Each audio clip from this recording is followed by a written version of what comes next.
Assalamualaikum warahmatullahi wabarakatuh. Salam sejahtera, salam hormat kepada para pelajar sekalian. Okey, kita teruskan pembelajaran kita dengan bab yang ke-8 iaitu vektor. Dan dalam siri pertama ini kita akan mempelajari 8.1 iaitu mengenali kuantiti vektor dan juga skalar.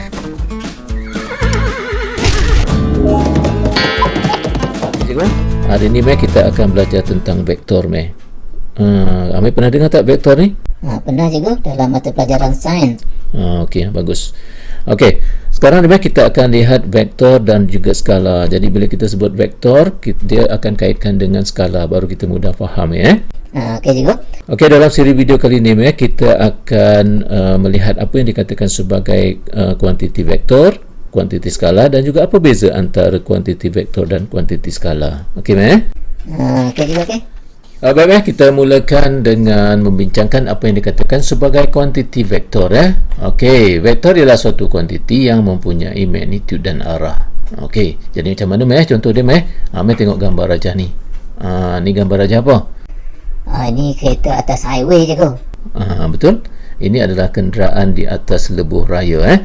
Okey, sebuah kereta yang bergerak di lebuh raya ke arah utara dengan kelajuan 110 km sejam.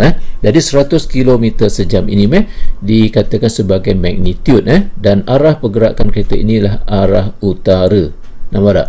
Jadi dalam kuantiti ini adanya magnitude dan juga arah. Maksudnya hal laju sebuah kenderaan itu merupakan suatu kuantiti vektor. Okey, untuk contoh yang kedua, Amir tengok gambar ni. Ni gambar apa? Ini gambar sebiji buah kelapa jatuh. Kenapa dia jatuh, Sebab dia ada tarikan graviti, cikgu. Weh, bagus ilmu pengetahuan, ilmu sains Amir. Ini biasa je lah, cikgu. Maksudnya di sini daya tarikan graviti bumi itu merupakan suatu kuantiti vektor.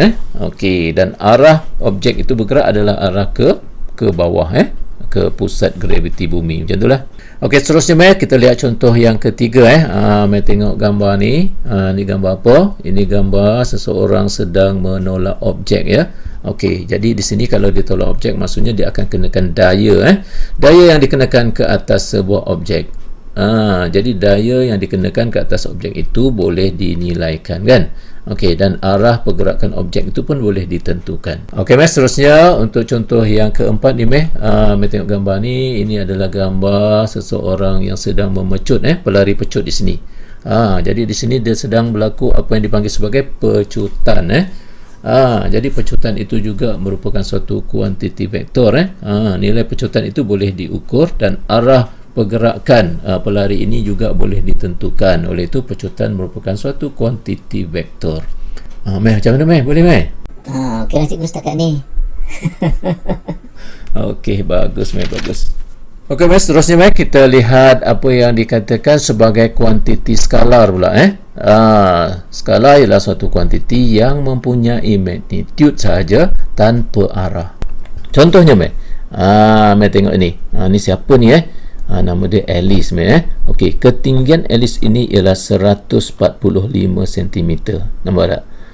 Jadi 145 cm itu adalah magnitude. Maka di sini tak perlukan apa-apa arah kan? Betul tak? Betul juga, betul. Jadi maksudnya ketinggian Alice ini merupakan suatu kuantiti skalar. Okey, seterusnya kita tengok contoh yang kedua. Tengok gambar rajah apa di sini. Ini adalah gambar sebiji pinggan. Jadi sebiji pinggan ini kita boleh kira dia punya luas dia. Luas permukaan atas pinggan tu kan. Jadi ukuran luas yang kita dapat itu adalah magnitude dan dia tak ada arah dia. Oleh itu luas sebiji pinggan merupakan suatu kuantiti skala. Okey, seterusnya kita lihat contoh yang ketiga iaitu buah betik. Okey, buah betik ni kalau Amir timbang kita akan dapat suatu nilai jisim bagi buah betik ini Okey, jadi kan jisim buah betik ini merupakan suatu kuantiti skala kerana dia ada magnitude saja dan dia tiada arah. Boleh Okey. Itulah dia kuantiti skala iaitu kuantiti yang mempunyai magnitude tanpa arah. Okey, Amir dapat tak bezakan antara kuantiti vektor dan skala? Okey juga boleh. Okey, mari kita teruskan pembelajaran kita dengan melihat kuantiti yang tidak melibatkan vektor dan skala. Nampak? Okey, jadi sekarang ni Mac, bila kita sebut vektor dan skala kan, selalu kita akan lihat macam kalau dia bukan vektor maka dia skala. Kalau dia bukan skala maka dia vektor. Bukan macam tu Mac. Sebab ada juga kuantiti-kuantiti tertentu yang tak terkait dengan vektor dan skala. Oh, okey juga okey. Okey Mac, sebagai contoh Mac, ambil tengok ni. Ini alat apa ni Mac? Ini alat untuk kira tekanan darah tu cikgu. Betul? Jadi maksudnya bacaan ukuran dalam tekanan darah itu merupakan suatu kuantiti yang dia bukan vektor dan juga dia bukan skala. Boleh Okey, seterusnya Mac, untuk contoh yang kedua, ambil tengok gambar rajah ni. Okey, ini adalah gambar rajah wire Okey, wire ini dikaitkan dengan apa? Dengan bahan pengalir elektrik Okey Mac, bahan-bahan pengalir elektrik ni Mac, dia banyak jenis kan. Okey, ada pengalir elektrik yang baik, ada pengalir elektrik yang kurang baik Jadi ia ditentukan oleh apa yang dipanggil sebagai kekonduksian elektrik. Nampak tak? Jadi kekonduksian elektrik ni ialah suatu ukuran kemampuan suatu bahan untuk mengalirkan arus elektrik. Jadi maksudnya setiap bahan pengalir itu sama ada dia bagus ke tak bagus ke, dia akan ditentukan oleh nilai kekonduksian elektrik tu. Jadi nilai kekonduksian elektrik itulah dia bukan vektor dan dia juga bukan skala. Faham Okey cikgu, okey. Okey, kita lihat contoh yang ketiga ini dia. Ini berkaitan dengan apa? Ini berkaitan dengan penebat haba pula. Okey, jadi ada istilah di sini yang dipanggil sebagai kekonduksian haba iaitu kekonduksian haba adalah sifat bahan untuk mengalirkan haba ataupun penebat haba. Okey di sini ada bahan-bahan yang bagus kalau dijadikan bahan sebagai penebat haba ada juga bahan yang kurang bagus untuk kegunaan sebagai penebat haba ni. Jadi ianya ditentukan oleh kekonduksian haba tu.